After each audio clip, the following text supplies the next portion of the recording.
Hey guys, and welcome back to another wood carving tips. Today I'm carving a plumeria flower, and it comes to my attention that one of the things that's most important in carving is design, and one element of design that's very important is texture. Now, in a given carving, you have the option to sand, hand tool, or burr, a file, a number of other ways of finishing the surfaces. And as much variance as you can get, a minimum of 2 textures in a given carving, the more depth and texture you're going to create.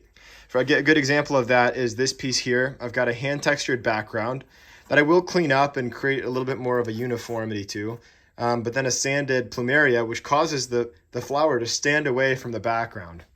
Now, this is important because, of course, the relief of the carving, the undercutting, is going to do that, make it pop out.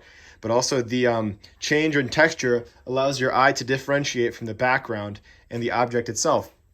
So another way that you can do that is you can actually carve in such a way so that the cuts are less visible, right? This is a traditional European, maybe 16th century style of carving, whereby you use many tools to achieve very smooth, seamless, ridgeless cuts. And so that can also create the look of a smooth contrast between a textured background and a smooth flower. But in this case, using the sandpaper is very helpful, and it really creates a nice contrast.